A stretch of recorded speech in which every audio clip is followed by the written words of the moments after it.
আমি দুইটা বংশের নাম বাংলাদেশে বলছি, বঙ্গবন্ধুর একটা, জিয়াউর রহমানের একটা, দুইটা নাম বললাম। বলেন তো বাংলাদেশে বঙ্গবন্ধুকেও মেরে ফেলা হয়েছে, জিয়াউর রহমানকেও মেরে ফেলা হয়েছে কি? অথচ বঙ্গবন্ধুর নাম আজ পর্যন্ত কোনো মানুষ উচ্চারণ করার সময় আমি অন্তত শুনিনি যে বলে শহীদ শেখ মুজিবুর রহমান, আমি শুনিনি। কিন্তু জিয়াউর রহমানের নাম কেউ উচ্চারণ করলে আগেই বলে শহীদ জিয়া। আরাফাতের পাশে নামিমা মসজিদ আছে, নামিরা। এই মসজিদে আমি 16 সালে যখন হজে গিয়েছিলাম, দেখি কাবার ইমাম খুতবা দিচ্ছে, শহীদ জিয়াউর রহমান মিন বাংলাদেশ। এই শব্দটা আমার আজও মনে আছে।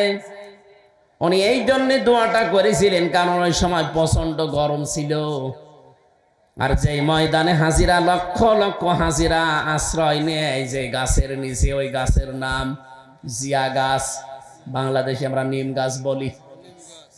এই নিম গাছটা উনি লাগিয়ে দিয়েছিলেন, লক্ষ লক্ষ হাজি ওখানে যে আশ্রয় পায়, একটু ছায়া পেলে কি আরাম যে লাগে আমি নিজে তো টের পেয়েছি।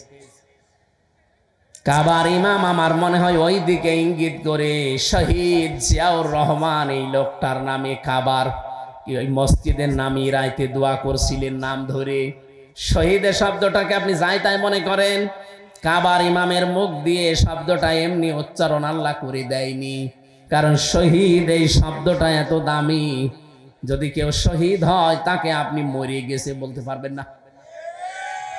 কেউ যদি শহীদ হয় তাকে যদি বলেন যে মরে গেছে, কোরআনে কারিম একেবারে স্পষ্ট নিষেধ। সূরা বাকারা প্রথম নাম্বার না, সূরা বাকারার 2 নাম্বার পারার 2 নাম্বার পৃষ্ঠার 12 নাম্বার লাইনের 154 নাম্বার আয়াতে আছে, ওয়ালা তাকুলু লিমা ইয়াকতালু ফি সাবিলিল্লাহি আমওয়াত বাল আহইয়াউ ওয়ালাকিন লা তাশউরুন। রব্বুল আলামিন বলেন, যারা আমি আল্লাহর জন্য শহীদ হয়, যাদেরকে শহীদ করা হয়েছে, দুইটা শব্দ বললাম, যারা আল্লাহর জন্য শহীদ হয় আর যাদেরকে শহীদ করা হয়েছে, এই মানুষকে তোমরা জীবনেও কোনো দিন মরে গেছে কথা বলবা না, মৃত বলবা না, কারণ তারা জীবিত কিন্তু তোমরা টের পাও না। কে বলছে? মুখ দিয়ে মানুষ কথা বলে, এই জন্য আল্লাহ মুখের উপরে নোটিশ দিয়েছেন। মুখের পরে আর একটা জায়গা আছে, কোনটা? অন্তর। অন্তরে যেন কেউ ধারণাও না করে যে মরে গেছে লোকটা, না। ওয়ালা তাহসাবান্নাল্লাযীনা কুতিলু ফি সাবিলিল্লাহি আমওয়াতা বাল আহইয়াউন ইনদা রাব্বিহিম ইরসাকুন। এটা সূরা আলে ইমরানে আছে, 4 নাম্বার পারা 11 নাম্বার পৃষ্ঠা 9 নাম্বার লাইনের 169 নাম্বার আয়াতে আছে। তাফসিরে ফি জিলালিল কোরআনে পাবেন। আল্লাহ বলেন, ধারণাও করবি না, মুখে তো বলবি না, ধারণাও করবি না অন্তর দিয়ে যে যারা আমি আল্লাহর জন্য মারা গেছে, শহীদ হয়েছে, যে বলবি না যে মরে গেছে। না, যারা শহীদ হয় এরা মরে না, এরা জীবিত, এরা আমি আল্লাহর কাছে খাই। সুবহানাল্লাহ বলতে পারেন না? বলেন তো, ঘুমিয়ে থাকলে খাওয়া লাগে? বলেন না কেন? জেগে থাকলে? আরো জোরে বলেন। খেলে মানুষের রক্ত, গোশত, চর্বি এগুলো তৈরি হয়। এই জন্য শহীদ যারা, এরা যেহেতু মরে না, জিন্দা, জীবিত, ওরা কিয়ামত পর্যন্ত আল্লাহ নিজে ওদেরকে কুদরতের খাবার খাওয়াবেন। দুইটা পরিবারের নাম বললাম, দুইটা পরিবারই বাংলাদেশের। একটাকে মানুষ আজ ফ্যাসিস্ট বলে জানে, আর একটাকে আজ মানুষ বাংলাদেশে মাজলুম পরিবার বলে জানে। এমন মাজলুম ছিল, আপনি তাকান, মারা গেছে লোকটা কতদিন আগে, শহীদ হয়ে গেছে, তাকে শহীদ করা হয়েছে। তার বিধবা স্ত্রীকে এক কাপড়ে পর্যন্ত অনেকে হিংসার বশবর্তী হয়ে বাড়ি থেকে বের করে দিয়েছে। তার একটা ছেলেকে যন্ত্রণা দিয়ে মেরেই ফেলেছে, আর একটাকে তো প্রবাসেই পাঠিয়েছে, নির্বাসনে আছে। এই জন্য মাজলুম যারা এই পৃথিবীতে, তাদের প্রতি সৃষ্টি জগৎ একটা আলাদা ভালোবাসা আল্লাহ তৈরি করে দেয়। এই দুই পরিবার আপনি স্বামী, বাকি পরিবারের কথাগুলো বাদই দিলাম, এই দুই পরিবার আপনি সামনে রাখেন আর বাংলার 18 কোটি জনগণকে সামনে রাখেন। আমার মনে হয় 100 জনের 96 জন অন্তত এই মাজলুম পরিবারটার প্রতি তাদের আসক্তি পেশ করবে, ভালোবাসা, মহাব্বত, মায়া, এইটা আগ্রহ পেশ করবে।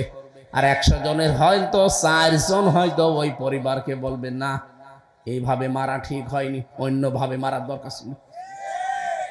আলহামদুলিল্লাহ, বাংলাদেশের ঐতিহ্যবাহী জেলা গাজীপুর কালিয়াকৈর থানার অন্তর্গত কালিয়াকৈর বাজার কেন্দ্রীয় জামে মসজিদের উদ্যোগে ৫ম বাৎসরিক তাফসীরুল কোরআন মাহফিলের স্বনামধন্য সভাপতি আমার আরাফাতের ভাই আলহাজ আব্দুর রহমান তারা মিয়া, প্রধান অতিথি শ্রম বিষয়ক সহ সম্পাদক কেন্দ্রীয় কমিটি বিএনপি ও ভারপ্রাপ্ত সাধারণ সম্পাদক বাংলাদেশ শ্রমিক কল্যাণ ফেডারেশন কেন্দ্রীয় কমিটি, বিশিষ্ট রাজনীতিবিদ, সমাজসেবক, মাজলুম জননেতা জনাব মোহাম্মদ হুমায়ুন কবির খান দামাত বারকাতুহুমুল আলিয়া, বলেন আমিন। প্রধান পৃষ্ঠপোষক আলহাজ মোহাম্মদ জলিল উদ্দিন। এখানে কথা বলা যাবে না একেবারে, ভাই চুপ করেন। সম্মানিত অতিথিবৃন্দ, আমন্ত্রিত অতিথিবৃন্দ, অনেক মানুষের নাম দিয়েছেন আপনারা। এমনিতে রাত হয়ে গেছে, আমি জামে পড়েছিলাম, আর একটা অনুষ্ঠান ছিল, সেগুলো শেষ করে ডাক্তার দেওয়ান সালাউদ্দিন বাবু বড় ভাই ছিলেন আমার সাথে আজকে, আপনাদের আশুলিয়া সাভারের কৃতি সন্তান, ওনার সাথে অনুষ্ঠানটা শেষ করে আসতে দেরি হয়ে গেছে, রাস্তায় জাম। এখানে আমি 9টায় ওঠার কথা, 1-1.5 ঘন্টা আপনারা যে ধৈর্য সহ্য নিয়ে বসে আছেন, আল্লাহ রাব্বুল আলামিন পুরাটা ফল যেন পরিপূর্ণ দান করেন। মঞ্চে বসা ওলামায়ে কেরাম, সামনে বসা মুসলমান ভাইরা, পর্দার আড়ালের সম্মানিতা মা এবং বোনেরা, প্রশাসনের ভাইরা, প্রাণ প্রিয় কালিয়াকৈরবাসী, আল্লাহর দরবারে শুকরিয়া জানাই। আলহামদুলিল্লাহি আলা কুল্লি হাল, সর্ব অবস্থায় শুকরিয়া কার? যে অবস্থায় ছিলাম, উনি 100টা মামলা ফেস করেছি, চিন্তা করতে পারেন। আমার সাথে এই 3 বছর অন্ধ প্রকোষ্ঠে আমি যে কারাগারে কাটিয়ে আসলাম, আমার মাত্র 2টা মামলা ছিল, তাই আমার মাজা বাঁকা হয়ে যাচ্ছে, আর ওনার 100টা। আমি একজনকে পেয়েছিলাম বিএনপির বড়গোনায় বাড়ি, উনি বলছিল ভাই আমার মামলা 313টা। আর একজনকে পেয়েছিলাম তার মামলা 556টা। মনে মনে ভাবতাম ওনাদের কথা শুনেছি, আল্লাহ এ কবে জামিন নেবে, কবে বের হবে, আর কবে হাজিরা দেবে। কি করেছিল বলেন তো জালেমরা? জুলুমের একেবারে সর্বশেষ সীমানা, সে পর্যন্ত ওরা চলে গেছে। আমার মনে হয় এর পরে আর কোনো সীমানা ছিল না, এই জন্যে আল্লাহ ধরেছে। আল্লাহ রাব্বুল আলামিন বলেন, হাত্তা ইযা ফালাম্মা নাসু মা যুক্কিরু বিহি ফাতাহনা আলাইহিম আবওয়াবা কুল্লি শাই। সূরা আনআম 7 নাম্বার পারা 12 নাম্বার পৃষ্ঠার 1ম নাম্বার লাইনের 44 নাম্বার আয়াতের প্রথম অংশে আছে, তাফসীরে ফি জিলালিল কোরআনে পাবেন। আল্লাহ পাক বলেন, ওরা যখন ভুলে গেল আমি আল্লাহর নিয়ামতের কথাগুলো, আমি তাদেরকে যে বিশাল নিয়ামত দিয়েছিলাম, এ ক্ষমতা, এটা কিন্তু নিয়ামত। এটা কি? এই যে স্বাস্থ্য ভালো থাকা, সুস্থ থাকা, এটাও নিয়ামত। কি কথা বলে না কেন? আল মালু ওয়াল বানুনা জিনাতুল হায়াতিদ দুনিয়া। মাল সম্পদ, সন্তান সন্ততি, জমি জায়গা, অর্থ সম্পদ, প্রভাব প্রতিপত্তি, এগুলো সব নিয়ামত। আল্লাহ বলেন, নিয়ামত পাওয়ার পরে মানুষ যখন আমাকে ভুলে যায়, তখন আমি একটা কাজ করি, ঢিল দেই। আবওয়াবা কুল্লি শাইইন, যত দরজা আছে তার জন্য কল্যাণের, ও চর্মচোখে মনে করে এর ভেতরে কল্যাণ আছে, এই জন্য যত দরজা আছে সবগুলো আমি আল্লাহ ওর জন্য খুলে দেই। ও চর্মচোখে কল্যাণ দেখতে পায়, ব্রিজ থেকে টাকা কালেকশন করা, বাজার থেকে টাকা কালেকশন করা, বিভিন্ন তালিকা করে করে টাকা কালেকশন করা, এরকম বহু জায়গা ওর জন্য আমি আল্লাহ খুলে দেই। এই দেশে 15.5 বছর এইটাই চলেছে। আপনি তাকান, যতগুলো জায়গা ছিল সব জালেমরা দখল করে রেখেছিল। ফাতাহ না, এখানে ফাইল বা কর্তা সরাসরি আল্লাহ নিজে। আল্লাহ বলেন আমি খুলে দিয়েছি তাদের জন্য। আবওয়াবা, বাবের বহু বচন আবওয়াব, কুল্লা সাজ্জিন, যত দরজা ছিল। এই জন্য অনেকে দেখলাম কেউ যেন গান বেজেছে, আগে কি সুন্দর মাল কামাইতাম আমরা।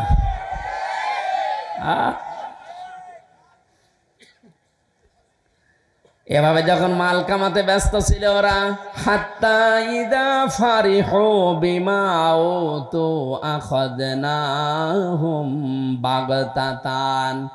আল্লাহ বলেন হঠাৎ করে আমি যখন দেখলাম যে তারা তাদের দানকৃত বস্তু পেয়ে আনন্দে আছে। এই শব্দগুলো বোঝেন, উতু আখাযনাহুম বাগতাতান, তাদেরকে আমি যা দান করেছিলাম এই দানকৃত বস্তু পেয়ে তারা যখন আনন্দে আত্মহারা হয়ে মেতে আছে, তাদের প্রতি যে দায়িত্ব ছিল ওইটা যখন ভুলে গেছে। আমি আল্লাহ কি করলাম নিজে জানো, ভালো করে মনে করেন আল্লাহ নিজে করছেন। এখন যদি মনে করেন হুজুর এই আয়াত কখন নাযিল হয়েছে, 1500 বছর আগে, অথচ মিলে যাচ্ছে এখন।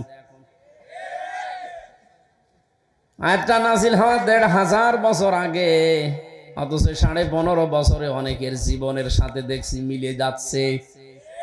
আখাযনাহুম বাগতাতান, আমি আল্লাহ নিজে তাদেরকে আকস্মিক ভাবে ধরলাম। এটা বাংলার জনগণ শুধু ধরেনি, আল্লাহ নিজেও ধরেছেন। এই কারণে দেখেন 5 মিনিট সময় চেয়েছিল, তাও দেয়নি। কেন? ওই যে আয়াতে আছে বাগতাতান, আকস্মিক ভাবে আল্লাহ ধরেছে। 5 মিনিট বলেছিল জনগণের উদ্দেশ্যে একটা বক্তব্য লিখবো, আল্লাহ বলেন না, তাও হবে না। এতটুকু না, বাড়ির খাবার রান্না করা ছিল দুপুরের, তাও আল্লাহ জালেমকে খেতে দেয়নি। এতটুকু শেষ করেছেন আল্লাহ। ফাইদা হুম মুবলিসুন, আল্লাহ বলেন যখনই ধরেছি তখন সে হতাশ হয়ে গেছে। শুধু সে না, মুবলিসুন বহু বচন, তার অনুসারী যত আছে। আপনি তাকান সারা দেশের দিকে অবস্থা কিন্তু একই। আয়াতের তাফসির আপনি আর একটা আয়াতে পাবেন, যেহেতু এখানে অনেক আলেম বসে আছে। আমি আজকে তাফসির করব কোরআন বিল কোরআন, এক আয়াতের তাফসির আর এক আয়াত দিয়ে। এটা সূরা নমলে পাবেন 20 নাম্বার পারা, 19 নাম্বার পারা, 20 নাম্বার পৃষ্ঠা, 7 নাম্বার লাইনের 52 নাম্বার আয়াতের প্রথম অংশে আছে। আল্লাহ পাক বলেন ফাতিলকা বুয়ুতুহুম খাবিয়াতাম বিমা যালামু।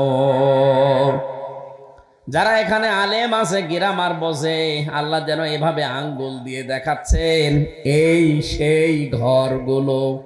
কে বলছেন? আল্লাহ বলছেন এই সেই ঘরগুলো।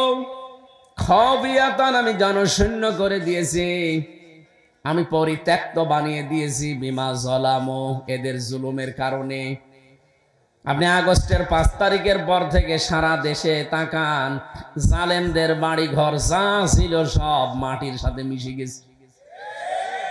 আপনাদের গাজীপুরে আমি জানি না, আমার কুষ্টিয়া হানিফের বাড়ি দেখতে যান, পায়খানার প্যান পর্যন্ত খুলে নিয়ে চলে গেছে। এখন খুলেছে কে? আল্লাহ পাক বলেন ফাকতিয়া দাবিরুল কওমিল্লাযিনা যালামু। এটা সূরা আনামের 45 নাম্বার আয়াতের প্রথম অংশে আছে। এটা 7 নাম্বার পারা, 12 নাম্বার পৃষ্ঠা, 4 নাম্বার লাইনে আছে। আল্লাহ বলেন জালেমদের শিকড় পুরাটা কাটা হয়ে গেছে। কেটেছে কে? না আপনি আলেম না, আন্দাজে কথা বলেন কেন? কতিয়া এটা মফুল, এই কতিয়া এটা মসুল, এর ফাইল জানা নেই। সারা দেশে 630টা থানা আছে। কম বেশি আমি যেখানে যাই দেখি জালেমদের কোনো অস্তিত্ব এখন আর নেই। এখন তাদের বাড়িঘর প্রতিষ্ঠান, এই যে জুলুমের এই জায়গাগুলো আল্লাহ সব গড়িয়ে দিয়েছেন। আল্লাহ বলেন জনশূন্য করে দিলাম। খবিয়াতান, কে করেছে জানা নেই, কর্তা ফাইল কে, কর্তাকে কেউ জানে না। হানিফের বাড়ি যে এত বিশাল বাড়ি, তার ভাইয়েরটা 8 তালা, তারটা 3 তালা, এত মজবুত করে বানিয়েছিল, একেবারে কনক্রিটের ঢালাই দিয়ে পাতাল থেকে তুলে এনেছে মনে হচ্ছে। অথচ যে দেখেন পুরাটা মাটির সাথে মিশে এখন গণ টয়লেট হয়ে গেছে। এটা ভেঙেছে কে, কেউ জানে না। আপনি যে মামলা দেবেন, দেবেন কার নামে কেউ জানে না। আল্লাহ পাক বলেন জালেমদের এই জায়গা পর্যন্ত আমি অভিশপ্ত করে দিয়েছি। কেন জানো? কারণ যেখানে জুলুম হয় ওই জায়গা পর্যন্ত আল্লাহর কাছে পানা চাই যে আল্লাহ তুমি এই জালেমকে হয় আমার ভেতরে দাবিয়ে দাও, নাই তুমি তুলে নাও। এটা নিকৃষ্ট জিনিস এই জুলুম। অথচ সবচাইতে বেশি চলেছে বাংলাদেশে 15.5 বছর। এ পর্যন্ত ছিল আল্লাহ পাক দিয়েছিলেন জালেমদের জন্য। আপনি ধানমন্ডির, আমি একদম বাস্তব বলছি, ধানমন্ডির ওই বাড়িটা আপনি শুধু দেখতে যাবেন আয়াতের সাথে মিলিয়ে, যে দেখেন ওটা এখন পরিত্যক্ত হয়ে গেছে। গণ টয়লেট একবার 5-6 জন করে যায়, কেউ এদিকে কেউ এদিকে, কেউ এদিকে কেউ এদিকে, মনে হচ্ছে জামাতবদ্ধ টয়লেট চলছে। এমনিতে আল্লাহ এটা করেনি, জালেমদের এখান থেকেই দুর্বিসন্ধি হতো। কাকে সকালে ধরিয়ে দেবেন, কার নামে মিথ্যা মামলা দেবেন, মিথ্যা সাক্ষী দিয়ে তার জীবন নষ্ট করবেন, কাকে গুম করবেন, খুন করবেন, আয়না ঘরে রাখবেন, সব ওখান থেকে আসতো। কথা বলেন না কেন? এমনি এত বড় দামি জায়গাটা আল্লাহ এভাবে করে দিল। এরকম দামি জায়গা আমি আর একটা পেয়েছিলাম কাবার পাশে, আবু জেহেলের বাড়ি। আমি কাবা শরীফ তাওয়াফ করে উপরে গেলাম, যে দেখি পেটে ব্যথা করে। এক পুলিশকে ডাক দিয়ে বললাম, ইয়া আখি তাআল, ভাই এদিকে আসেন।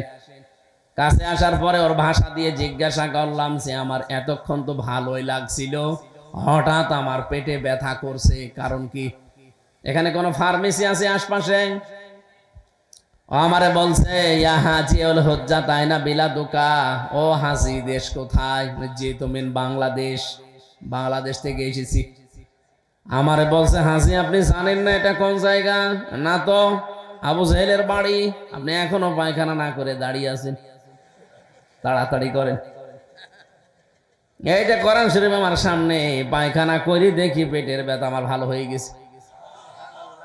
আল্লাহ যেন আমাকে জানাতে চাই, হামজা এত কষ্ট করে 6000 কিলোমিটার দূর থেকে আসলে আর ওই শয়তানের বাড়ি পায়খানা না করে চলে যাবা, তাড়াতাড়ি করো।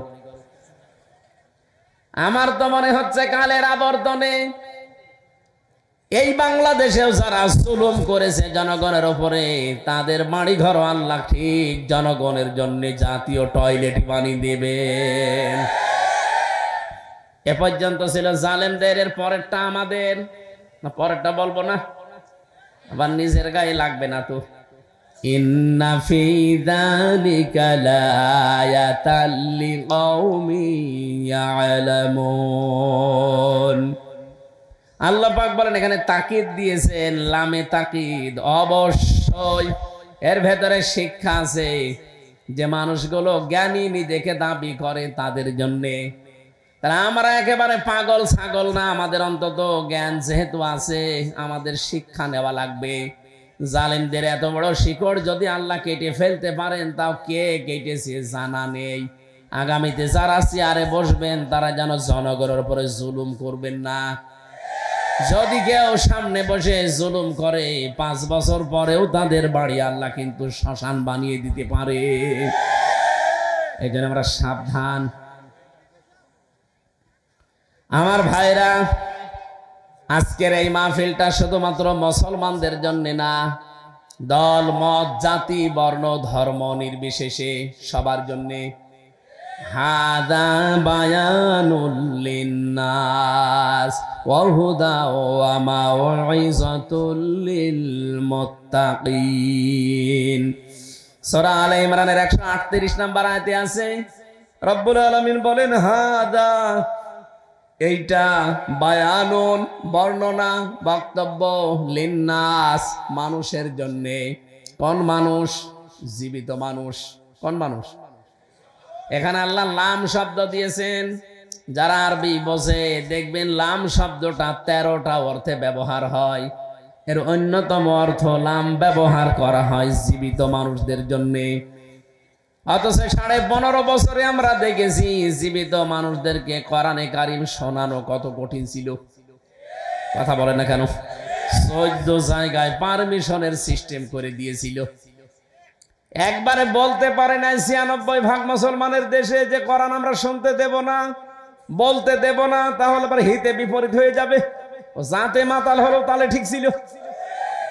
একজনকে নাকি দেখতাম সে বউ খুব কিলাতো। বউ একদিন বলছে তুমি যে জোরে থাপ্পড় আমারে লাগাও, এত জোরে কিল মারো, আমার কি রাখবা না? ও বলছে কিলের ওজন দেখে টের পাও না? কোরআন শরীফ শুনতে দেব না, বলতে দেব না, এই কথা বলে নাই। এমন সিস্টেম চালু করেছিল যে 14 জায়গায় পারমিশন নেওয়া লাগবে। 13 জায়গায় আপনি নিতে পেরেছিলেন, 14 নাম্বার জায়গায় যে যদি আপনি বলেন যে অ ক ম, ওনার কাছে যে বলবে না, হবে না, ওরস দেন। আমি নিজে দেখেছি এই কালিয়া করে যিনি দায়িত্বে ছিলেন অ ক ম, বাকিটা আমি জানি না। একজন আমাকে বলছে যে অ ক ম মানে অকর্মা, নাউজুবিল্লাহ আস্তাগফিরুল্লাহ, থক্কু। আসলে একটা অকর্মা। আপনি বলেন আপনাদের এখানে দাঁড়িয়ে আমি এমনি বলছি না, আসলে একটা অকর্মা। মুক্তিযোদ্ধার তালিকা করেছে জামাত ইসলামের মাত্র নাম দিয়েছে 37 জন, আর আওয়ামী লীগের নাম দিয়েছে 1060 জন। ওটা অকর্মা না? আপনি যদি অকর্মা না হবে তো কিসের তালিকা বানালেন? তারপরেও 11 জন তারা মরে গেছে, 2 জন এখনো জেলে আছে, 13 জন, আর বাকিগুলো কনে কনে পালিয়ে আছে। আর আপনি এমন তালিকা করলেন, নিজের দলের নাম দেয় মানুষ, এত পাগল। এই জন্য এরকম অকর্মাকে দায়িত্ব দেওয়া ঠিক হয়নি। এরকম ভালো মানুষ দেখে দায়িত্ব দেওয়ার দরকার ছিল, যে অন্তত বিএনপির 10,000 নাম তালিকা করে দিত। কথা বলে না কেন? আওয়ামী লীগের করতো 2 জন, তাও সন্দেহজনক। কথা বলছে না? আমার ভাইরা, যে 14 জায়গায় পারমিশনের যে সিস্টেম আপনি করেছিলেন, আমার আল্লাহ কিন্তু একেবারে সরাসরি দেখিয়েছেন। 1500 বছর আগে কোরআন প্রসারে বাধা দিত আবু জেহেল, আর 1500 পরে বছরে আমরা পরে দেখলাম 90 আবু জেহেলরা বাধা দিয়েছে। এই জন্য আমরা এটা শুধুমাত্র জীবিত মানুষদেরকে শোনাতে চাই। আজকের যারা আয়োজক, আপনি জিজ্ঞাসা করেন তো ওনারা মরা মানুষকে শোনাবে বলে আয়োজন করেছে? বলেন। অথচ এই দেশের সিস্টেমই ছিল এইটা যে মানুষ মরে গেছে, কোরআন পড়েন, অসুবিধা নেই। যে এমপি, মন্ত্রী, ডিসি, এসপি, টিওনো, ওসি, মেম্বার, চেয়ারম্যান, মেয়র যারা বাধা দিত আপনি দেখতেন, ওই নেতার, ওই দায়িত্বশীলের বাবা মরে যাক, আমারে ডাক দিয়ে বলতো হুজুর কোরআন পড়ে দিন। আরে ভাই, আপনার বাপ তো মরে গেছে, এখন পড়ে করব কি? ও যতদিন জীবিত ছিল ততদিন পড়লে কাজ হইতো। কথা বলে না কেন? আজকে আমরা শোনাতে চাই এই কোরআনকে মরা মানুষকে না জীবিত মানুষকে? আমার আজকের তেলাওয়াতকৃত আয়াত থেকে 15টা শিক্ষা আমরা বের করব কোরআন দিয়ে। 6টা জিনিসের প্রতি আল্লাহ বলেন আমি তামাম দুনিয়ার মানুষের ভেতরে আসক্তি তৈরি করে দিয়েছি, আর এই আসক্তিগুলো যদি আকর্ষণকে বিকর্ষণে পরিণত করে জীবন চালাতে পারে, 3টা পুরস্কার আমি তার জন্য ঘোষণা দিয়েছি। যাদের জন্য 3টা পুরস্কার দিলাম তাদেরকে এই পৃথিবীর জমিনে 6টা গুণ অর্জন করা লাগবে মরণের আগে। তাহলে 6টা 12টা, আর এদিকে 3টা, কত হয়? বলেন বলেন। আমরা তাফসীর মাহফিলে তাফসীর আকারে এই 15টা পয়েন্টের উপরে কোরআন আর হাদিস দিয়ে কথা বলবো ইনশাআল্লাহ। হ্যাঁ, কোরআনের উপদেশ কাদের জন্য? আল্লাহ বলেন হুদান ওয়া মাউইযাতান, পথ দেখাবে, উপদেশ গ্রহণ করতে পারবে এখান থেকে লিল মুত্তাকিন, যে মানুষগুলো সতর্ক, ভদ্রলোক, মুত্তাকি। আমরা মোত্তাকি মনে করি এরকম বিশাল জব্বা গায়ে দিয়ে, এরকম পাগড়ি একটা মাথায় দিয়ে দুনিয়ার কোনো খেয়াল নেই, শুধু আল্লাহ আখিরাত নিয়ে আছে, এরকম মানুষকে আমরা মোত্তাকি মনে করি না। মোত্তাকি শব্দের শাব্দিক অর্থ হচ্ছে সচেতন। কি বলেন তো, আরো জোরে বলেন। 2 নম্বরে মোত্তাকি মানে যোগ্য। মোত্তাকি মানে কি? আপনাকে যোগ্যতা অর্জন করা লাগবে। আর 1628টা চেয়ার ছিল বাংলাদেশে, যোগ্যতা সম্পন্ন মানুষগুলো ওই জায়গায় যেতে পারে নাই। যদিও অনেক চেয়ারে যোগ্যতা সম্পন্ন মানুষ ছিল, কিন্তু মানুষগুলোর সব ছিল না। এই কারণে দেশটার 12টা বেজেছে। আমি আজকে সারাদিন বিআরটিএ অফিসে ছিলাম।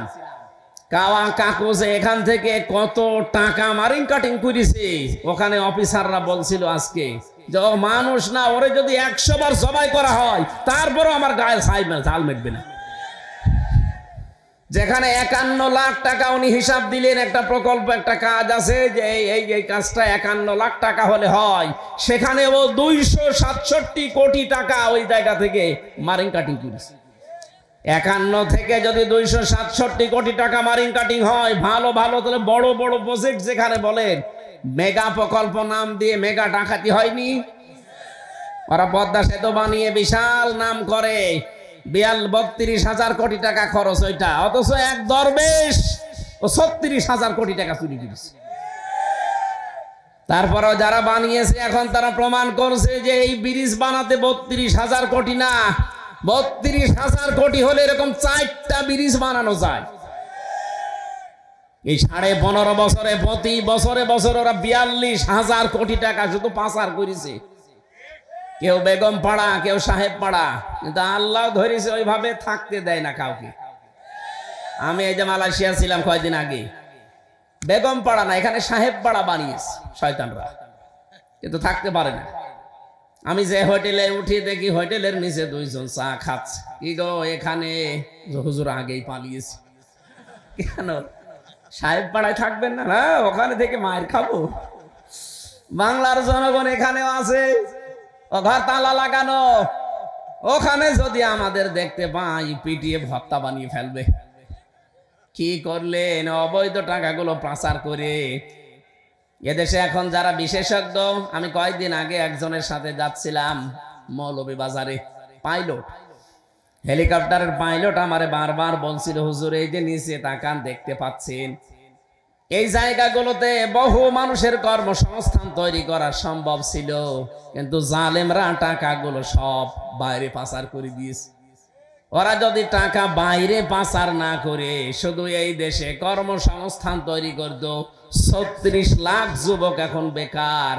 এরা বাইরে যে পায়খানা সাফ করে, রাস্তা পরিষ্কার করে, করা লাগতো না। এদেশে সম্মানজনক কর্মজীবন নিয়ে বেশি থাকতে পারতো। কোনদিন এদেরকে ক্ষমতা থেকে লামা রাখতো না। 36 লাখ যুবক তাদের কর্মসংস্থান পেয়ে যেত, তাও হালাল ভাবে।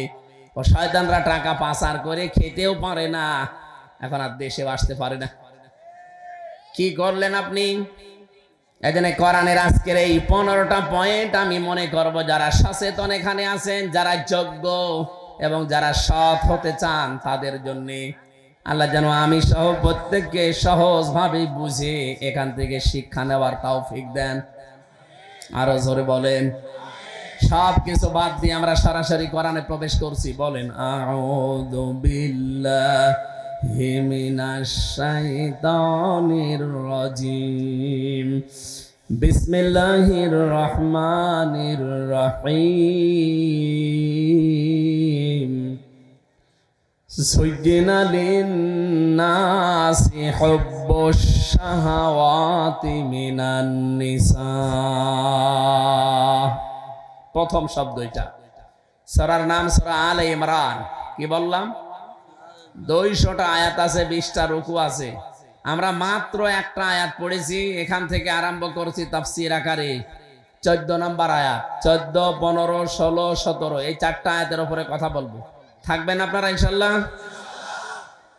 অন্তত 40-45 মিনিট সময় আমাকে দেন, আমি সামারাইজ করে ফেলবো ইনশাআল্লাহ। সহজ সরল ভাবে আপনাদেরকে বোঝানোর তৌফিক আল্লাহ আমাকে এখনই দান করে। গাজীপুরবাসী। আলুন শব্দের শাব্দিক অর্থ হচ্ছে সম্মানিত। ইমরান মানে ইমরানের, তাহলে আলুন মানে সম্মানিত বংশ, ইমরান মানে ইমরান। এটা হযরতে মরিয়ম আলাইহিস সালামের বাবার নাম, হযরতে মূসা নবীর বাবার নাম, দুইজনের নাম ইমরান ছিলেন। পৃথিবীতে এই দুইটা সম্মানিত বংশের নামে আল্লাহ সূরা দিয়েছেন। তাই বলে সূরা আলে ইমরানের ভেতরে শুধু এই দুই বংশের আলোচনাই নেই, আরো অনেক আলোচনা আল্লাহ আমাদেরকে শুনিয়েছেন। সম্মানিত বংশ হওয়ার জন্য যে সমস্ত গুণাগুণ দরকার, তার ভেতরে সূরা আলে ইমরানে হযরতে ঈসা রূহুল্লাহ, তার নানা ইমরান, হযরতে মূসা কালিমুল্লাহ, তার বাবা ইমরান, এই দুইজনের নাম সম্মানিত বংশ বলে আল্লাহ আলে ইমরান বা আলু ইমরান দিলেন কেন? মুফাসসিরিন ইকরাম জানিয়েছেন, দুনিয়ার ভেতরে সব বংশকে আল্লাহ সম্মান দেয় না, সবার কদর আল্লাহ পৃথিবীর মানুষের অন্তরের ভেতরে বসিয়ে দেয় না। এই এদিকে তাকান, এখানে কি এত গ্যাঞ্জাম হয় কেন? আপনারা শুনতে এসেছেন না গল্প করবেন? একটু চুপ করেন। মুরব্বী একটু পিছিয়ে নেন তো, এটা একটু পিছিয়ে দিন তো, হালকা পিছিয়ে দেন, হালকা। হ্যাঁ হ্যাঁ, বস বস, ঠিক আছে।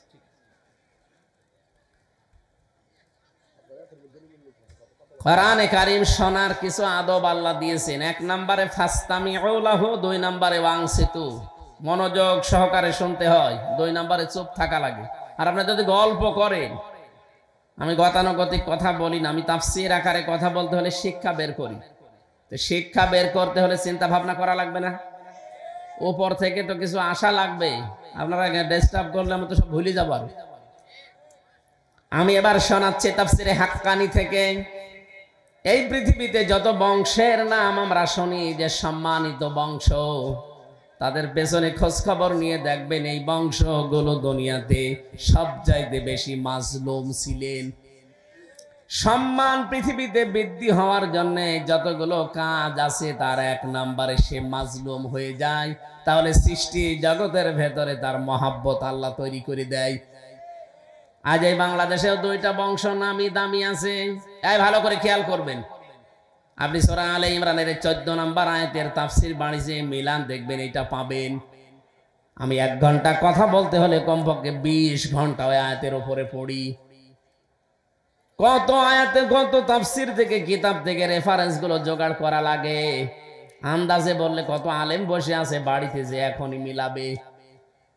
আমি প্রথম পয়েন্টে বলেছিলাম, এই পৃথিবীতে যদি কারো মর্যাদা সম্মান সৃষ্টি জগতের ভেতরে আল্লাহ ঢুকিয়ে দিতে চান, তাহলে 1 নম্বরে তার জীবনে আপনি দেখবেন সে মাজলুম ছিল কোনো না কোনো সময়। কি ছিল? আরো জোরে বলেন। আমি 2টা বংশের নাম বাংলাদেশে বলছি, বঙ্গবন্ধুর একটা, জিয়াউর রহমানের একটা, 2টা নাম বললাম। বলেন তো, বাংলাদেশে বঙ্গবন্ধুকেও মেরে ফেলা হয়েছে, জিয়াউর রহমানকেও মেরে ফেলা হয়েছে, কি? অথচ বঙ্গবন্ধুর নাম আজ পর্যন্ত কোনো মানুষ উচ্চারণ করার সময় আমি অন্তত শুনিনি যে বলে শহীদ শেখ মুজিবুর রহমান, আমি শুনিনি। কিন্তু জিয়াউর রহমানের নাম কেউ উচ্চারণ করলে আগেই বলে শহীদ জিয়া। আরাফাতের পাশে নামিমা মসজিদ আছে, নামিরা। এই মসজিদে আমি 16 সালে যখন হজে গিয়েছিলাম, দেখি কাবার ইমাম খুতবা দিচ্ছে, শহীদ জিয়াউর রহমান মিন বাংলাদেশ। এই শব্দটা আমার আজও মনে আছে। উনি এই জন্য দোয়াটা করেছিলেন কারণ ওই সময় প্রচন্ড গরম ছিল। আর যে ময়দানে হাজিরা, লক্ষ লক্ষ হাজিরা আশ্রয় নেয় যে গাছের নিচে, ওই গাছের নাম জিয়া গাছ, বাংলাদেশে আমরা নিম গাছ বলি। এই নিম গাছটা উনি লাগিয়ে দিয়েছিলেন। লক্ষ লক্ষ হাজি ওখানে যে আশ্রয় পায়, একটু ছায়া পেলে কি আরাম যে লাগে আমি নিজে তো টের পেয়েছি। কাবার ইমাম আমার মনে হয় ওই দিকে ইঙ্গিত করে শহীদ জিয়াউর রহমান এই লোকটার নামে কাবার ওই মসজিদের নামে রাইতে দোয়া করছিলেন নাম ধরে। শহীদের শব্দটাকে আপনি যাই তাই মনে করেন, কাবার ইমামের মুখ দিয়ে শব্দটা এমনি উচ্চারণ আল্লাহ করে দেয়নি, কারণ শহীদ এই শব্দটা এত দামি, যদি কেউ শহীদ হয় তাকে আপনি মরে গেছে বলতে পারবেন না। কেউ যদি শহীদ হয় তাকে যদি বলেন যে মরে গেছে, কোরআনে কারিম একেবারে স্পষ্ট নিষেধ। সূরা বাকারা প্রথম নাম্বার না, সূরা বাকারার 2 নাম্বার পারার 2 নাম্বার পৃষ্ঠার 12 নাম্বার লাইনের 154 নাম্বার আয়াতে আছে, ওয়ালা তাকুলু লিমান ইয়াকতালু ফি সাবিলিল্লাহি আমওয়াত বাল আহইয়াউ ওয়ালাকিন লা তাশউরুন। রব্বুল আলামিন বলেন, যারা আমি আল্লাহর জন্য শহীদ হয়, যাদেরকে শহীদ করা হয়েছে, দুইটা শব্দ বললাম, যারা আল্লাহর জন্য শহীদ হয় আর যাদেরকে শহীদ করা হয়েছে, এই মানুষকে তোমরা জীবনেও কোনো দিন মরে গেছে কথা বলবা না, মৃত বলবা না, কারণ তারা জীবিত কিন্তু তোমরা টের পাও না। কে বলছে? মুখ দিয়ে মানুষ কথা বলে, এই জন্য আল্লাহ মুখের উপরে নোটিশ দিয়েছেন। মুখের পরে আর একটা জায়গা আছে, কোনটা? অন্তর। অন্তরে যেন কেউ ধারণাও না করে যে মরে গেছে লোকটা, না। ওয়ালা তাহসাবান্নাল্লাযীনা কুতিলু ফি সাবিলিল্লাহি আমওয়াতা বাল আহইয়াউন ইনদা রাব্বিহিম ইরসাকুন। এটা সূরা আলে ইমরানে আছে, 4 নাম্বার পারা 11 নাম্বার পৃষ্ঠার 9 নাম্বার লাইনের 169 নাম্বার আয়াতে আছে। তাফসিরে ফি জিলালিল কোরআনে পাবেন। আল্লাহ বলেন, ধারণাও করবি না, মুখে তো বলবি না, ধারণাও করবি না অন্তর দিয়ে যে যারা আমি আল্লাহর জন্য মারা গেছে, শহীদ হয়েছে, যে বলবি না যে মরে গেছে। না, যারা শহীদ হয় এরা মরে না, এরা জীবিত, এরা আমি আল্লাহর কাছে খাই। সুবহানাল্লাহ বলতে পারেন না? বলেন তো, ঘুমিয়ে থাকলে খাওয়া লাগে? বলেন না কেন? জেগে থাকলে? আরো জোরে বলেন। খেলে মানুষের রক্ত, গোশত, চর্বি এগুলো তৈরি হয়। এই জন্য শহীদ যারা, এরা যেহেতু মরে না, জিন্দা, জীবিত, ওরা কিয়ামত পর্যন্ত আল্লাহ নিজে ওদেরকে কুদরতের খাবার খাওয়াবেন। 2টা পরিবারের নাম বললাম, 2টা পরিবারই বাংলাদেশের। একটাকে মানুষ আজ ফ্যাসিস্ট বলে জানে, আর একটাকে আজ মানুষ বাংলাদেশে মাজলুম পরিবার বলে জানে। এমন মাজলুম ছিল, আপনি তাকান, মারা গেছে লোকটা কতদিন আগে, শহীদ হয়ে গেছে, তাকে শহীদ করা হয়েছে। তার বিধবা স্ত্রীকে এক কাপড়ে পর্যন্ত অনেকে হিংসার বশবর্তী হয়ে বাড়ি থেকে বের করে দিয়েছে। তার একটা ছেলেকে যন্ত্রণা দিয়ে মেরেই ফেলেছে, আর একটাকে তো প্রবাসেই পাঠিয়েছে, নির্বাসনে আছে। এই জন্য মাজলুম যারা এই পৃথিবীতে, তাদের প্রতি সৃষ্টি জগৎ একটা আলাদা ভালোবাসা আল্লাহ তৈরি করে দেয়।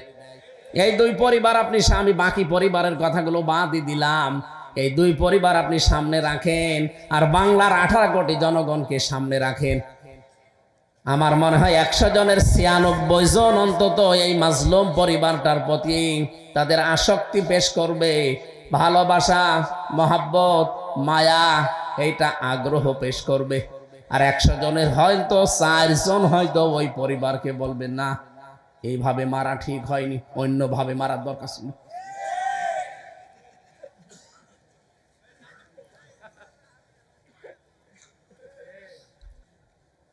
মেজর ডালিম আপনি দেখেননি, কয়েকদিন আগে বলছে 2 জনকে আমরা বাঁচিয়ে রেখেছিলাম, এমনি বাঁচিয়ে রাখেনি, জনগণ যেন টের পায় যে কেন তাদেরকে মেরেছিলাম। আমি কি বেশি বলে ফেললাম? এই 2 জনকে যদি ওই সময় আল্লাহর কাছে পাঠিয়ে দিত, তাহলে এই 2732 জন মানুষ মরে যেত না, 2780 জন মানুষ হাসপাতালের বেডে কাতরাইতো না। এই কথা বলছে না কেন? কত মানুষকে গুম করা, খুন করা, বিশেষ করে আয়না ঘরে রাখার মতো এই দৃশ্য পৃথিবী দেখতো না। আমি নিজেও 10 দিন ছিলাম আয়না ঘরে, মিনি ছোটটাই, বড়টায় আমাকে নিয়ে যায়নি। আমি ছোটটায় টের পেয়েছি যে কি আযাব দেয়। ছোটটায় যদি অবস্থা হয়, বড়টায় কি হয় আপনি নিজেই বলেন। আপনি যে বলেন যে কি হয়েছে যে আপার পালিয়ে যাওয়া লাগলো। আরে ভাই, আপনার উপর তো হয়নি। যদি 100 ভাগের 1 ভাগও হয়তো আপনার উপরে, আপনি টের পেতেন। আপনি তো ছিলেন শুধু মাল কামানোর ধান্দায়। আগে কি সুন্দর মাল কামাইতাম। আমি এখান থেকে 27টা বিষয় পেয়েছি তাফসিরে। কোন মাসলুম যদি সত্যি কোন মানুষ যদি মাসলুম হয়ে যায়, রব্বুল আলামিন এই তথ্যটা সূরা মারিয়াম 16 নম্বর পারা 11 নম্বর পৃষ্ঠার প্রথম নাম্বার লাইনে 96 নম্বর আয়াতে পাবেন। ইন্নাল্লাযীনা আমানু ওয়া আমিলুস সালিহাতি সায়াজআলু লাহুমুর রাহমানু বুদ্দা। বলেন আল্লাহু আকবার। যে তোমার তাফসিরের বিষয় না, আমি যেখানে পড়েছিলাম ওখান থেকে বার আরম্ভ করছি। আজকে এই 15টা জিনিস কিন্তু নিয়ে যাওয়া লাগবে। 6টা জিনিসের উপরে আল্লাহ বলেন তামাম দুনিয়ার মানুষের আমি আসক্তি তৈরি করে দিয়েছি। ভালোবাসা, মহব্বত, আকর্ষণ, সুশোভন। এখান থেকে যদি মানুষ কন্ট্রোল করতে পারে এই 6টা বিষয়কে, আপনি এই 6টা বিষয় ছাড়া চলতে পারবেন না। কিন্তু এই 6টা বিষয় পরিমিত ব্যবহার করা লাগবে। তাহলে 3টা পুরস্কার আল্লাহ নিজে দান করবেন। আর আল্লাহ যাদের ওই 3টা পুরস্কার দেবে, তাদের এই দুনিয়াতে মরণের আগে 6টা গুণ অর্জন করা লাগবে। কোরআন থেকে জেনে আজকে আমল করা আরম্ভ করবো ইনশাআল্লাহ। 1 নম্বরে মানুষের আকর্ষণ, ভালোবাসা, সুশোভন, আসক্তি। আল্লাহ বলেন প্রথমে আমি তৈরি করে দিলাম স্ত্রীর উপরে। কার উপরে? নবীজি এজন্য আয়াতের ব্যাখ্যা করতে গিয়ে বলেন, এই এদিকে তাকান। আল্লাহর নবী বলেন আমার কাছে তামাম দুনিয়ায় 3টা জিনিস প্রিয়। 1 নম্বরে আমার নিজের স্ত্রী। কার স্ত্রী? আমার নিজের স্ত্রী। আমাদের কাছেও স্ত্রী ভালো লাগে, তবে নিজেরটা বাদ দিয়ে অন্যেরটা। এরকম মানুষ দেশে নেই? এখানে কত আল্লাহর ওলি বসে আছে, পাশের বাড়ির ভাবির সাথে উনি লাইন লাগিয়েছে। বিবাহিত মেয়েদের সাথে যারা লাইন করেন এই মুহূর্তে তওবা করেন, কারণ জীবনও আপনি তার স্বামী ছেড়ে না দিলে বিয়ে করতে পারবেন না, আর সারা জীবন আপনি আফসোস করে মরবেন। এই জন্য যারা বিবাহিত মেয়েদের সাথে লাইনে আছেন, মোবাইল নাম্বার এখনই ডিলিট করা লাগবে। কারা কারা করবেন হাত তোলেন তো দেখি, কার সাথে লাইন আছে আপনার মোবাইলটা দেন। দেন, মুখে দাঁড়িয়ে নিয়ে লাইন করো না। নাউজুবিল্লাহ। এই কোন ভাবের সাথে লাইন আছে আপনার? না, এখানে অনেকে এরকম আছে, আপনি হাত না তুললেও আমি জানি। পরকীয়া প্রেমে যারা আসক্ত আছেন তাদের 3টা ক্ষতি হবে, যা জীবনেও পোষাবে না। 1 নম্বরে চেহারার উজ্জ্বলতা নষ্ট হয়ে যাবে। 2 নম্বরে আপনার রিজিক আল্লাহ কমিয়ে দেবে। 3 নম্বরে মরণের সময় ঈমান পাবেন না, বেঈমান হয়ে মারা যাবেন। এরপরও যদি কেউ পরকীয়া প্রেম বন্ধ না করেন, আপনি লিখে নিতে পারেন যে আপনি জাহান্নামের দিকে একেবারে 180 মাইল বেগে দৌড়াচ্ছেন। এটা ছেড়ে দেওয়া যায় না। এত আসতে বলছেন, তার মানে এই এলাকায় মনে হয় হচ্ছে। যারা আছেন, শয়তান কিন্তু খুব বেশি বেশি আপনাকে টার্গেটে নিয়েছে, কারণ ও জাহান্নামে নেওয়ার জন্য আর কোনো রাস্তা লাগবে না। যারা বিবাহিত মেয়েদের সাথে এই লাইন করে একবার কোনো অন্যায় কাজে জড়িয়ে পড়ে, তাদেরকে মেরে ফেলা ছাড়া তার শাস্তি নেই। শয়তান তো সাকসেস হবে ওই জায়গায়। এজন্য আমরা এক্ষুনি থেমে যাব। যারা এরকম লাইনে আছেন, আল্লাহকে ভয় করে এই মুহূর্তে নাম্বারগুলো ডিলিট করে দিন। যত নাম্বারে কল দিই কই মহিলা, না আমি আর ধরবো না। রাজি আছেন আপনারা? যারা যারা রাজি আছেন তারা হাত তোলেন। তোলেন না, কেন অসুবিধা নেই, তোলেন। হ্যাঁ, আলহামদুলিল্লাহ। এলাকায় যাক, আলহামদুলিল্লাহ চলছে এই কাজ। নবীজি জানিয়েছিলেন আমার কাছে আমার স্ত্রী ভালো লাগে। হ্যাঁ, আমার স্ত্রী ভালো লাগার পেছনে কারণও ছিল। হযরতে উম্মে সালমা রাদিয়াল্লাহু তাআলা আনহা বলেন, আমার স্বামী যখন বাইরে থেকে আসবে একটু সংবাদ পেয়েছি, তাড়াতাড়ি করে নিজের শরীরকে পরিষ্কার করলাম, পবিত্র করলাম। নিজের বিছানার চাদর তুলে ফেলে ময়লাটা পরিষ্কার চাদর বিছালাম। আশপাশের মেয়ে লোকরা এসে বলছে, কি সালমা, কে আসবে এত আজকে, এত সাজগোজ, এত সুন্দর কাপড় চোপড়? হযরত সালমা বলেন পৃথিবীর শ্রেষ্ঠ মেহমান আমার স্বামী আসবে। নবীজি এই কারণেই বলেছেন আমার স্ত্রী আমার কাছে ভালো লাগে। অথচ আজ বাংলাদেশে বহু স্ত্রী আছে, ওরা যদি সাজগোজ করে ঘর বাড়ি সাজায় আপনার জন্য না, যদি জিজ্ঞাসা করে কি গো আজকে এত নতুন কাপড়, বলে বোঝো না লোক আসবে। তার মানে আপনি ওর কাছে লোকই না, ওর কাছে লোক হচ্ছে ওর বিয়াই। বলে মেয়েরা, আমি এখান থেকে এই মাসলাটা বলছি, স্বামী যখন বাইরে থেকে আসবে, ইদা নাজারা ইলাইহা সাররাতুহু, হাদিস তিরমিজি শরীফ। নবীজি বলেন মেয়েদের নেককার হওয়ার প্রথম গুণ এইটা, স্বামী বাইরে থেকে আসলে শত কাজ আছে সব বাদ দিয়ে স্বামীকে সালাম দিয়ে এমন একটা ব্যবহার আচার, এমন একটা ভয় ধরবেন, এমন একটা সাজগোজ দেখাবেন, এমন একটা ব্যবহার আচার তার সামনে কথাবার্তা বলবেন, সে যেন আপনার আচরণে খুশি হয়ে যায়। এরকম মহিলা এখন 100 জনের 98 জন না, 102 জনও পাওয়া যাবে না। এই কারণে আমার মনে হয় পরকীয়া প্রেম বাড়তেছে। ওরা বাইরে থেকে এসে স্ত্রীর কাছে রেসপন্স পায় না, যেটা পাওয়া দরকার ওইটা পায় না, তখনও লাইন করে। কথা বলেন ঠিক কিনা? এটা একটু জোরে বলেন, ওরা শুনুক। মেয়েরা এসেছে, সম্মানিতা মা বোনেরা ভালো করে শোনেন, শুধু নামাজ পড়া রোজা রাখা আর কালো বোরকা পরাই ইবাদত না।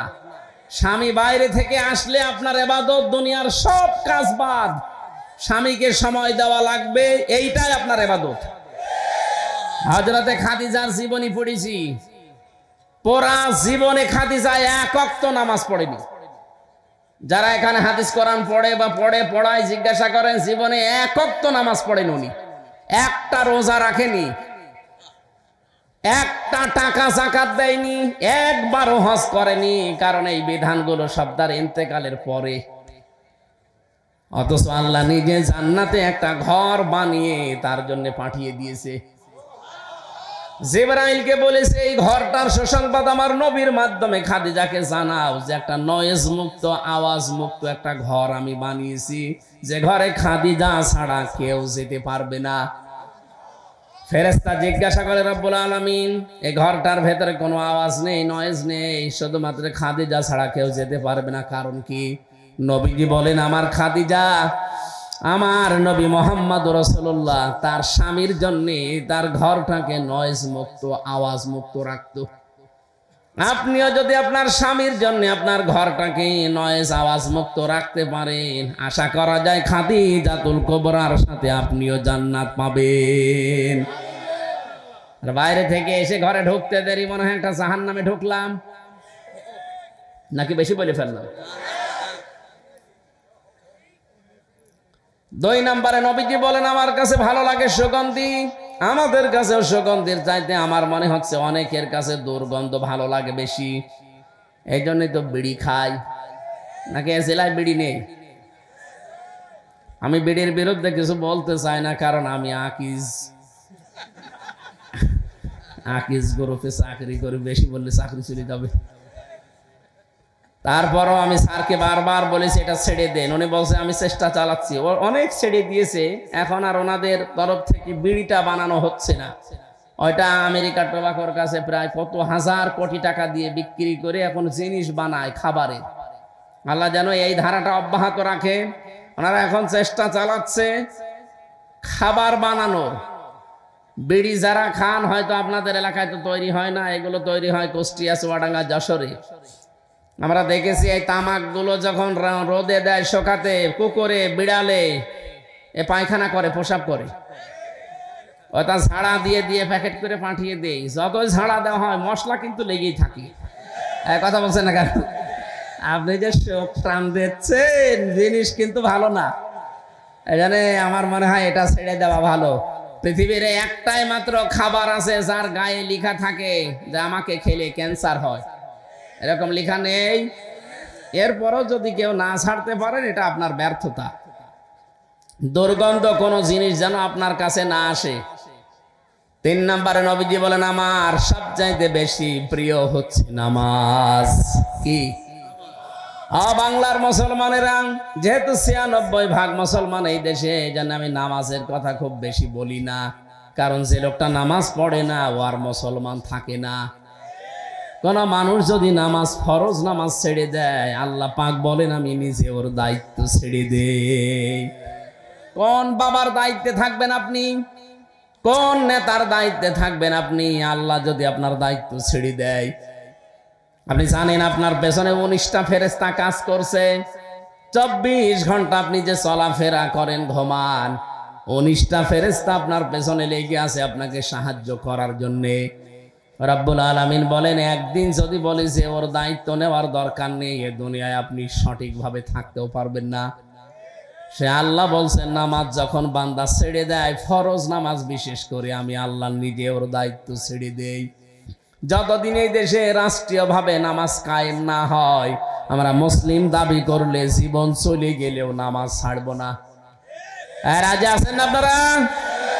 ওয়ামুর আহলাকা বিসসালাতি ওয়াসতাবির আলাইহা লা নাসআলুকা রিজকা নাহনু নারযুকুকা ওয়াল আকিবাতু লিত্তাকওয়া।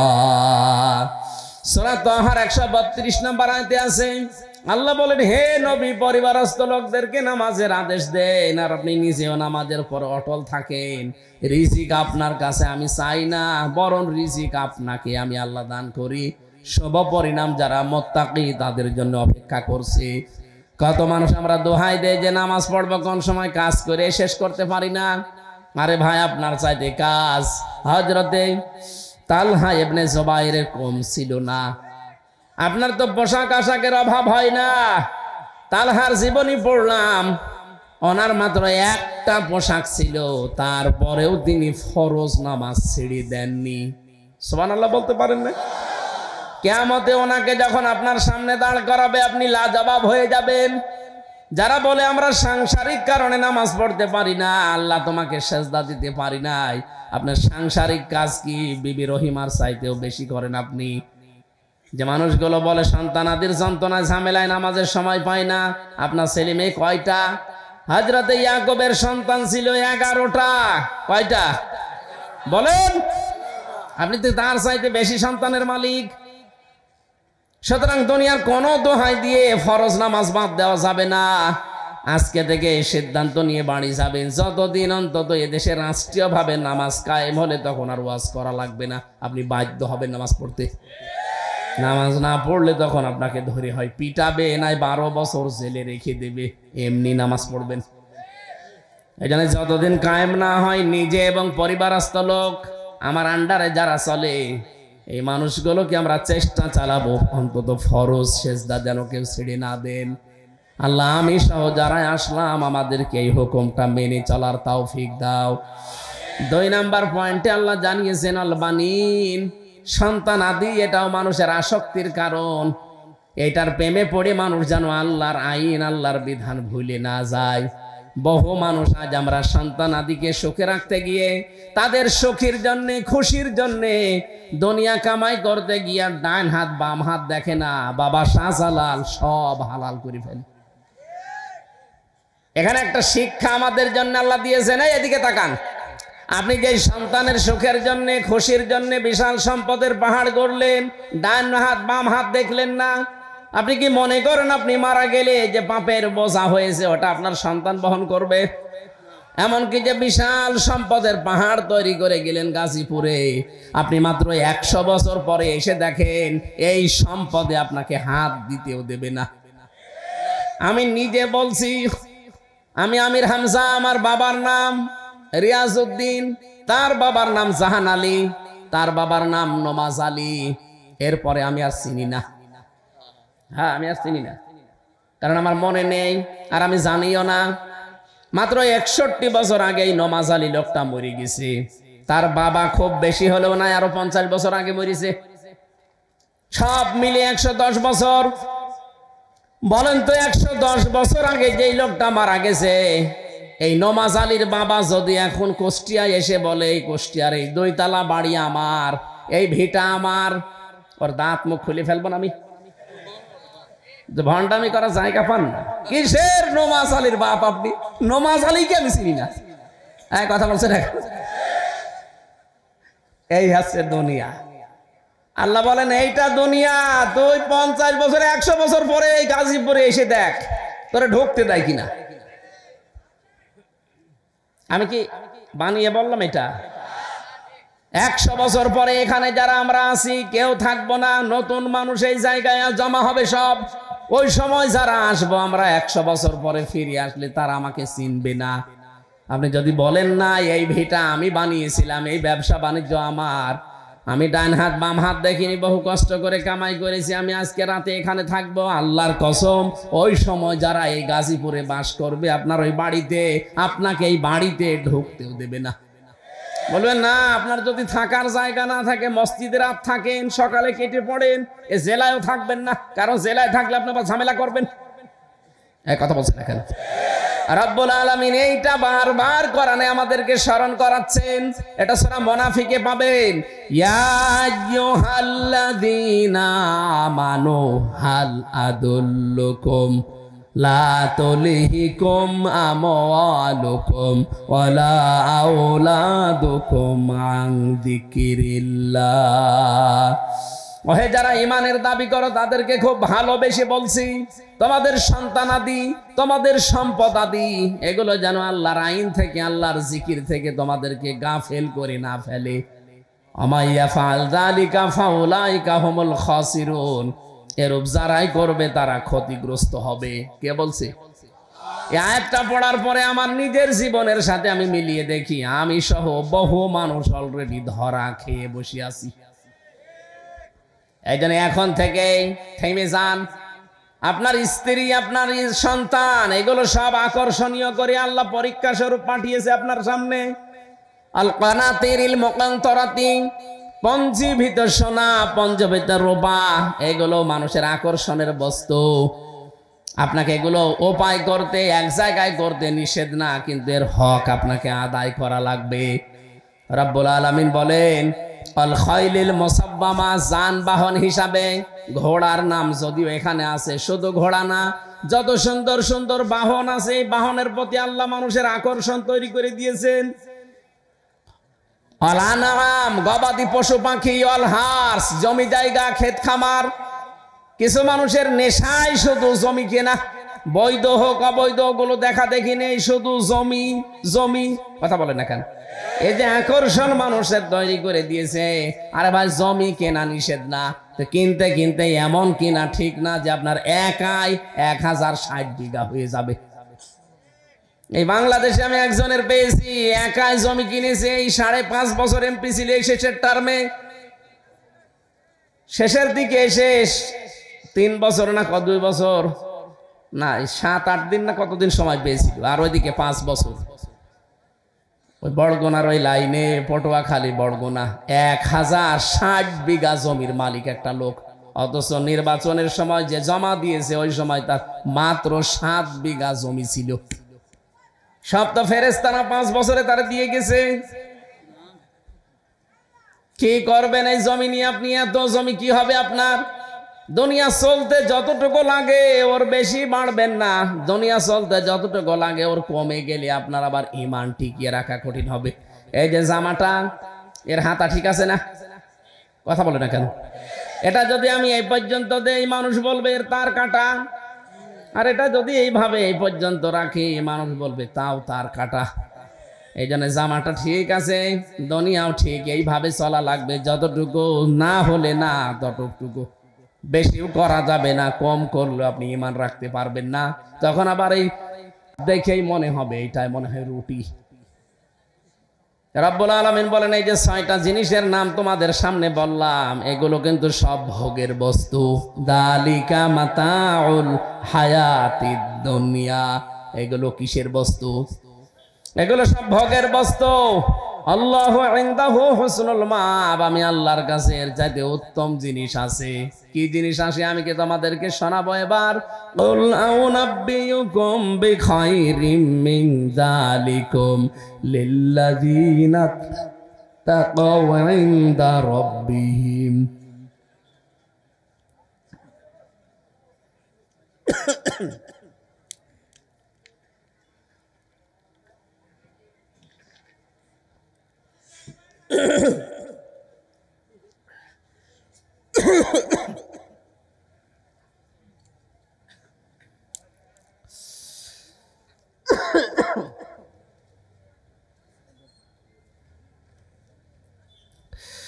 সুবহানাল্লাহ আলহামদুলিল্লাহ। বাতাস দিন, যা আছে তাই দিয়ে দেন। সুবহানাল্লাহ আলহামদুলিল্লাহ লা ইলাহা, সুবহানাল্লাহ আলহামদুলিল্লাহ লা ইলাহা ইল্লাল্লাহ মুহাম্মাদুর রাসূলুল্লাহ। গাজীপুরবাসী, আল্লাহ আয়াতে জানাতে চেয়েছেন তোমরা যদি এই 6টা জিনিসকে পরিমিত ব্যবহার করতে পারো দুনিয়ায়, আমি তোমাদেরকে এর চাইতে উত্তম জিনিসের সংবাদ শোনালাম। সেটা 1 নম্বরে লিল্লাযিনা তাকাও, দুনিয়া যারা তাকওয়া অর্জন করে পরহেজগারি অর্জন করে চলতে পারবে তাদের জন্য আমি একটা বাগান বানালাম। তাজরি মিন তাহতিহাল আনহার, যার তলদেশ দিয়ে নদী আর নহর প্রবাহমান থাকবে। বলেন সুবহানাল্লাহ। আল্লাহ এইটার জন্যই আমরা এখন চেষ্টা চালাতে চাই। 2 নম্বরে ওয়াজওয়াজুম মুতাহহারা, পবিত্র স্ত্রী আল্লাহ তোমাদের জন্য রেডি করছেন।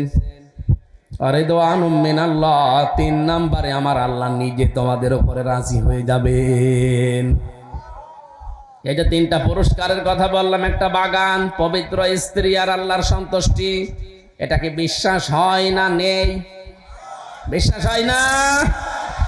এই দুনিয়ার মতো সর্বনিম্ন যাকে আল্লাহ জান্নাত দান করবেন, এই দুনিয়ার মতো 10 দুনিয়ার সমান। সুতরাং তামাম দুনিয়ায় যে 6টা জিনিসের নাম আল্লাহ বললেন, সত্যি যদি আমরা ব্যবহার পরিমিত এবং সংশোধন হয়ে করতে পারি, এই 3টা পুরস্কার আল্লাহ পাক তাদের জন্য রেডি করে রেখেছেন। আল্লাযীনা ইয়াকুলুনা রাব্বানা ইন্নানা আমান্না ফাগফির লানা যুনুবানা ওয়া কিনা আযাবান নার। এখন এই 3টা পুরস্কার পাওয়ার জন্য মরণের আগে ধরে 6টা গুণ অর্জন করা লাগবে। 1 নম্বরে সব সময় বলবি রব্বুল আলামিন তুমি আমাকে ক্ষমা করে দাও। এটা আমাদের জীবনে আছে? নেই। নবীজি নিষ্পাপ ছিলেন, আগে পেছনের সব কিছু তার মাপ ছিল, তারপরও প্রতিদিন তিনি 100 বার করে ক্ষমা চাইতেন আল্লাহর কাছে। আপনি 24 ঘন্টায় কয়বার চেয়েছেন? এই জন্য আমি সহ যারা এখানে আছি, দুশ্চিন্তা, এই যে শব্দটা বললাম, কি চিন্তা, এটা কম বেশি আমাদের আছে না নেই? এটা থেকে মুক্ত হওয়ার জন্য একটা আমল 24 ঘন্টার যখনই সময় পাবেন মনে আসলেই পড়বেন আস্তাগফিরুল্লাহ, আস্তাগফিরুল্লাহ। আমার আল্লাহ বলেন এইটার জন্য আমি তো দুশ্চিন্তা দূর করব। হযরত নূহ আলাইহিস সালামকে জামানার লোকেরা জিজ্ঞাসা করেছিল, আল্লাহর নবী নূহ, আমরা দুনিয়ার সম্পদ চাই। কেউ বলেছে আমি সন্তান চাই, কেউ বলেছে আমি বাগান চাই, কেউ বলেছে আমি বৃষ্টি চাই। হযরত নূহ এই 4 প্রকার মানুষকেই বললেন তোমরা পড়ো আস্তাগফিরুল্লাহ। তার খাদেম যিনি ছিলেন জিজ্ঞাসা করছেন, আল্লাহর নবী 4 প্রকার লোক আসলো আপনার কাছে, 4টা জিনিস চাইলো, আর আপনি সবাইকে বললেন যে আস্তাগফিরুল্লাহ। এত সব রোগের এক ঔষধ হয়ে গেল। আল্লাহ রাব্বুল আলামিন হযরত নূহ আলাইহিস সালামকে তিনি ওই সময় জানিয়েছিলেন, নূহ তোমার উম্মতদেরকে জানিয়ে দাও, ফাকুল তুস্তাগফিরু রাব্বাকুম ইন্নাহু কানা গাফফারা ইউরসিলিস সামাআ আলাইকুম মিদরারা ওয়া ইউমদিদকুম বিআমওয়ালিন ওয়া বানিনা ওয়া ইয়াজআল লাকুম জান্নাতিন ওয়া ইয়াজআল লাকুম আনহারা। এখানে 4 প্রকার জিনিসের নাম আছে। আস্তাগফিরুল্লাহ পড়ার উপকার, এই জন্য এই আমলটা নারী হোক পুরুষ হোক, পাক থাকেন নাপাক থাকেন, অন্য কোনো শব্দ যদি জিকির করা নাও চাই, এই শব্দটা জারি রাখবেন মুখে, আস্তাগফিরুল্লাহ আস্তাগফিরুল্লাহ। অফিসে বসে আছেন, মনে মনে পড়েন, জোরে জোরে পড়েন, যেভাবেই পড়বেন আস্তাগফিরুল্লাহ। আল্লাহ সব চাইতে বেশি এই শব্দটাই খুশি হন, বলেন সুবহানাল্লাহ। 2 নম্বরে বলা লাগবে ওয়াকিনা আযাবান্নার, আল্লাহ তুমি আমাদেরকে জাহান্নামের আগুনে দিও না। দুনিয়ায় থাকতে আগে তুই নিজেকে পবিত্র এবং মুক্ত করে যা, যেন জাহান্নামে যাওয়া না লাগে। 3 নম্বরে সাবিরিনা, ধৈর্যশীল হওয়া লাগবে। 4 নম্বরে সাদিকিনা, সত্যবাদী হওয়া লাগবে। 5 নম্বরে ওয়াল কানিতিনা, আনুগত্যশীল হওয়া লাগবে আল্লাহ রাসূলের প্রতি। ওয়াল মুনফিকিনা ওয়াল মুস্তাগফিরিনা বিল আসহার, সাধ্যমতো খরচ করা লাগবে যতদিন আপনার এই চোখ নড়ে, তার মানে বেঁচে আছেন। এবং শেষ রাতে ধর্ণা দেওয়া লাগবে আল্লাহর কাছে। আমি সহ যারা আসলাম, এই 6টা গুণ এখন থেকে অর্জন করার জন্য আমরা লেগে পড়ি যতদিন মরণ না আসে। তো এই 6টা জিনিস সামনে থাকবে আসক্তি হিসাবে তামাম দুনিয়ার ভেতরে। এখান থেকে কন্ট্রোল করে যদি পরিমিত ব্যবহার করতে পারি, 3টা পুরস্কারের ঘোষণা আল্লাহ দিয়েছেন। মরণের আগে অন্তত এই 6টা কাজ আমরা যেন আঞ্জাম দিতেই পারি। 6 6 12 আর 3 15। আপনি সূরা আলে ইমরান 14 15 16 17 4টা আয়াত আরো বিস্তারিত তাফসীর পড়ে দেখবেন, আরো আপনার জ্ঞান এবং আমল বৃদ্ধি হবে ইনশাআল্লাহ। আমি জেলখানায় 3টা বছর অসুস্থ হয়ে পড়েছি, ওখানে মানবিক বিশেষ করে পারিবারিক জীবন নিয়ে বই লিখেছিলাম। পারিবারিক জীবনে দাম্পত্য কলহ কেন হয় এবং তার সমাধান কিভাবে করা লাগে। এখানে আমার যে গাড়িটা ছিল, গাড়িতে পাওয়া যাবে। যদি গাড়ি কোনো জায়গায় চলে যায়, ওই যে ওখানে আছে। আপনার স্ত্রীর জন্য, মেয়ের জন্য নিয়ে পড়াবেন পড়াটা, আশা করছি অনেক উপকার পাবেন। আল্লাহুম্মা আমিন। লা ইলাহা ইল্লা আনতা সুবহানাকা ইন্নী কুনতু মিনাজ জালিমিন। আল্লাহুম্মা গফিরলি ওয়ারহামনি ওয়াহদিনি ওয়াফিনি ওয়ারযুকনি ইয়া রাব্বাল আলামিন। মাথা নিচু করেন, চক্ষু বন্ধ করেন, মাথা নিচু করেন, চক্ষু বন্ধ করেন। রব্বুল আলামিন, সারাটা জীবন অপরাধ করেছি, সারাটা জীবন অপরাধ করে করে জীবনটা নষ্ট করে ফেলেছি। হাত ওঠায় কথা বলবো ভয় করে, লজ্জা করে। পেছনে তাকালে মনে হয় জাহান্নামের আগুন দাও দাও করে জ্বলছে। এমন কোন অপরাধ নেই যা আমাদের জীবনে নেই। বিশেষ করে আমার এই জীবনে এমন কোন গুনাহ নেই যা বাকি আছে আমাদের জীবনে। আল্লাহ, গুনার দিকে তাকালে হয়তো তোমার মাফ করতে ইচ্ছে করবে না। তোমার রহমতের দিকে তাকাও, জিন্দেগীর গুনাহগুলো এখনই মাফ করে দাও। তোমার হাবিব জানিয়েছে, কোন মানুষের অপরাধ যদি আল্লাহ মাফ করে দেয়, ওই জায়গাটা আর ফাঁকা রাখে না, আল্লাহ পুরাটা নেকি দিয়ে পরিবর্তন করে দেয়। তোমার কোরআন শুনতে এসেছিলাম, আল্লাহ তাআলা 6টা জিনিসের প্রতি তুমি আসক্তি তৈরি করে দিয়েছো, নিজে জানিয়ে দিলে। এগুলোর ব্যবহার যদি সঠিকভাবে করা যায়, পরিমিত, তাহলে 3টা পুরস্কারের ঘোষণা দিয়েছো। জীবদ্দশায় এই জীবনে 6টা গুণ তুমি অর্জন করার জন্য আমাদেরকে তাকিদ দিয়েছো। মেহেরবানি করে এই 15টা জিনিস তুমি আমাদেরকে এই দুনিয়ায় আমল করার তৌফিক দাও। এ মাহফিলের আয়োজন করতে গিয়ে তোমার যে বান্দা বান্দিরা শ্রম দিয়েছে, তোমার বান্দাদের শ্রম কবুল করো। কালিয়াকৈর কেন্দ্রীয় বাজার জামে মসজিদ কমিটি, যত মানুষ এই এলাকায় ব্যবসা বাণিজ্য করে, আল্লাহ এই বাজারের ব্যবসায়ীদের প্রতি তোমার রহমত নাজিল করো।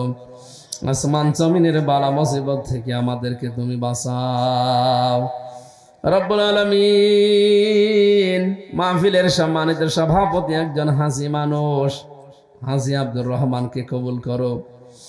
আমাদের প্রধান অতিথি, আল্লাহ তাআলা এলাকার কৃতি সন্তান, তোমার বান্দাকে তুমি একটা বিশাল দায়িত্ব দিয়েছো। এলাকার সামনে যদি তোমার বান্দার দ্বারা মানবতার সেবা হবে, তোমার দ্বীনের কাজ হবে, তোমার ইলমে জানা থাকে, মেহেরবানি করে তাকে সঠিক দায়িত্ব দিয়ে দিও। শ্রদ্ধাভাজন বড় ভাই একজন মাজলুম মানুষ, জনাব হুমায়ুন কবির খান, আল্লাহ তাআলা তোমার এই গোলামকে তোমার হাতে দিয়ে গেলাম, কবুল করে নাও। বিশেষ অতিথি কত মানুষের নাম তারা দিয়েছে, অবশ্যই তাদের সম্মান আছে।